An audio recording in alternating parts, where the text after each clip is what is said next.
예, 안녕하세요. 안녕하세요. 여기는 하늘번양 나그네 회 견족석 연수원입니다. 아, 성경에는 많은 성경들이 있습니다. 그러나 특히 헬라어 성경은 신약으로 이루어졌고, 히브리어 성경은 구약으로 이루어졌습니다. 그런데 헬라어 성경 쪽의 신약에서는 이 성경에는 그 교회라는 단어가 없습니다. 부름을 받은 자, 즉 청함을 헬라어로는 클레시아고요. 택함을 받은 자는 에클레시아로만 구별되어 있습니다. 그러면 부름을 받은 자와 택함을 받은 자에게 구별이 안 돼 있다고 하면은 우리나라 성경이에요. 그러면 예수께서 가라사대 하는 말씀의 뜻을 구별을 못하고 있는 것입니다. 그러면은 왜 교회라는 단어로 하나로 다 그 헬라어 쪽에서 얘기하는 클레시아와 에클레시아, 그러니까 부름을 받은 자와 택함을 받은 자를 하나로 다 묶어버렸습니다. 그러니 당연히 그 말씀의 뜻을 구별을 못하고 잘못 해석을 해갖고 오류와 판단을 가지고 있습니다. 그러면 오늘 공부하는 것은 구약과 신약에 대한 겁니다. 이 구약은 옛 언약이라고 하는 것이 히브리어로 되어 있고요. 신약은 새 언약이라고 하는 헬라어로 되어 있는 부분들이 있습니다. 그렇다고 원어를 봐갖고 나서 하나님의 말씀이 열리거나 영적인 뜻이 막 풀어난 것은 아니겠죠. 근데 적어도 기본적인 부분들은 알고 가셔야 되지 않을까 생각합니다. 그러면 성서 전체 윤곽을 알고 구약과 신약의 차이점을 발견할 정도로 되어도 이단에 빠질 위험선에서는 벗어날 수 있는 것입니다. 성서 전체를 포괄적으로 알아봄으로써 전체 윤곽을 알고 모든 성경의 기록이 동일한 관점에서 동일한 차원으로 기록된 것이 아니라 각기 관점과 차원과 그 뜻과 표현이 각각 다르다는 것을 분별하게 되면 이제는 각 성경의 차이점을 구체적으로 알아보는 것입니다. 먼저 구약과 신약의 차이점을 구체적으로 분별해 보겠습니다.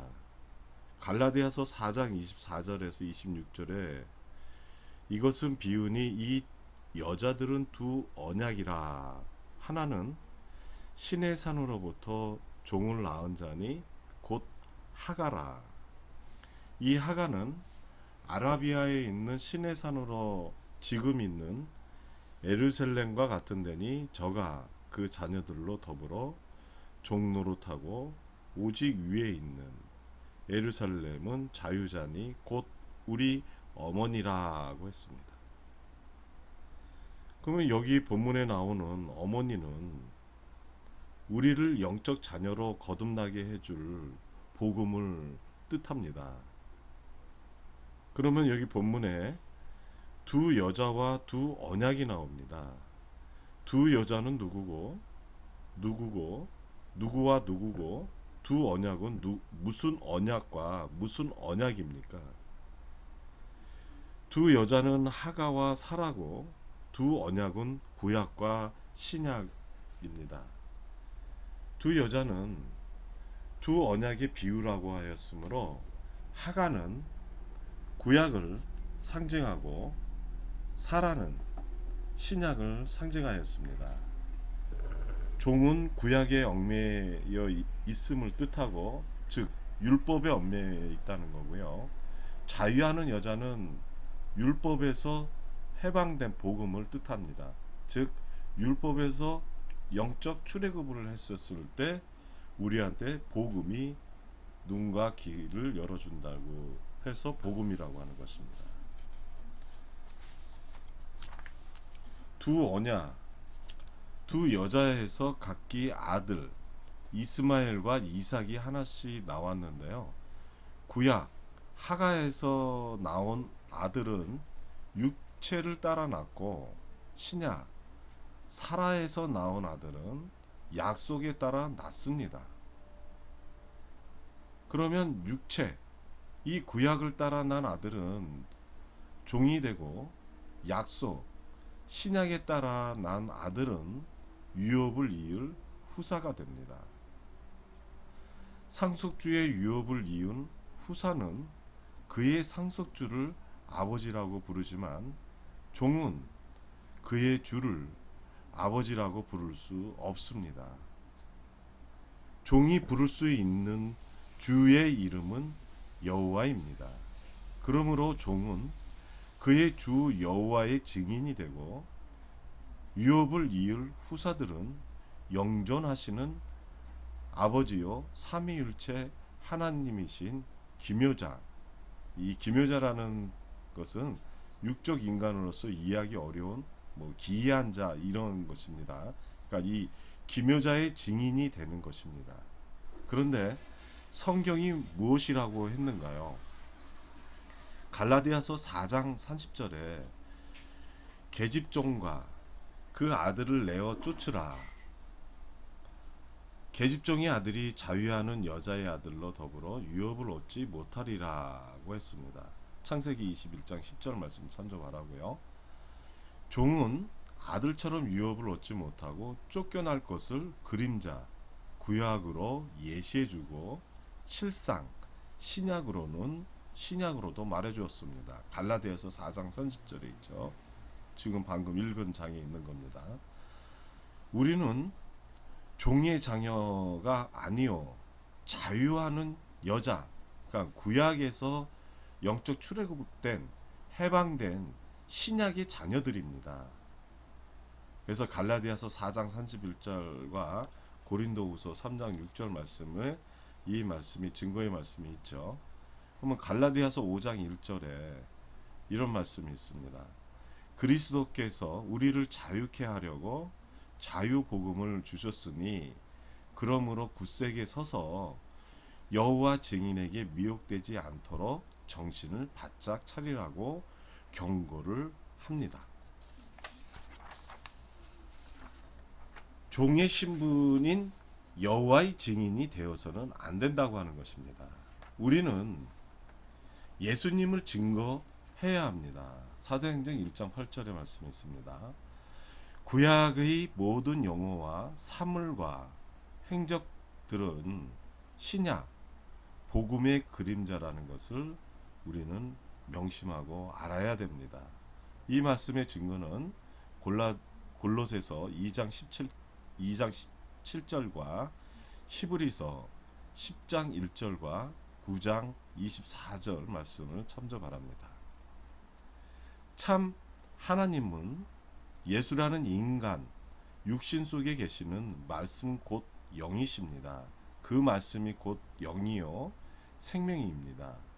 예수라는 이름은 구약의 여호와 같은 뜻으로 아브라함과 다윗의 자손이요 이 땅에 오신 육신, 그러니까 피조물에 붙여진 이름이지만 그 예수님 속에는 태초부터 지음받지 아니하고 홀로 나신 자, 곧 독생하신 분이 계십니다.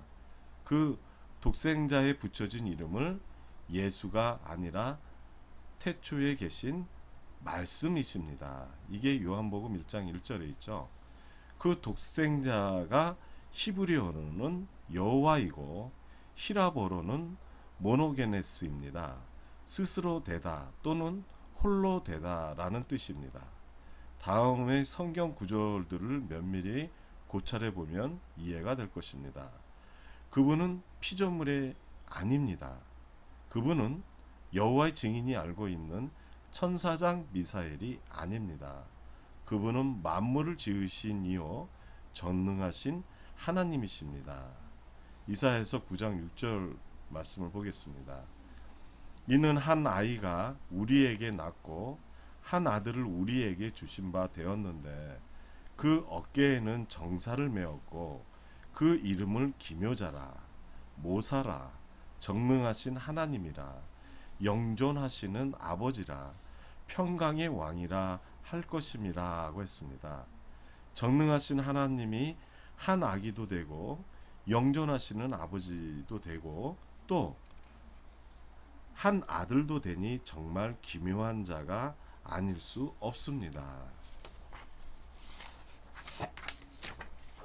육신이 된 예수님과 영이신 말씀 곧 하나님 요한복음 1장 1절을 분별하지 못하면 정말 어떻게 된 일인지 알 수 없는 모사라 아니할 수 없고 쉽게 이해할 수 없는 기묘자 기이한 분 기묘자가 아닐 수가 없습니다. 그처럼 유물 사관적 6차원으로서는 이해할 수 없기 때문에 삼위일체를 이해하지 못합니다. 6차원 즉 구약에서 심차원 공간 복음을 걸쳐 말씀 차원 요한복음 곧 영의 경지에 이르게 되어서 예수 그리스도 안에 있는 그 말씀이 곧 참 하나님이시여 영생이라는 것을 알게 됩니다. 요한일서 5장 20절과 요한복음 17장 3절과 6장 63절 말씀을 참조 바랍니다. 이쯤 되면 과연 삼위일체 하나님이 틀림없구나 하고 감탄하게 될 것입니다. 옛 계명과 새 계명을 분별하고 새 계명을 충분히 납득해야 됩니다. 신약의 주 예수님의 그림자가 여호와라는 것을 계속 알아보겠습니다. 구약에서 주는 여호와지만 신약에 와서는 그 주의 실상은 예수님이십니다. 그러면 이 말씀은 입으로 해서 구약과 신약을 구별하는 것을 입으로 전달하겠습니다. 오늘은 일부를 마치겠습니다. 감사합니다.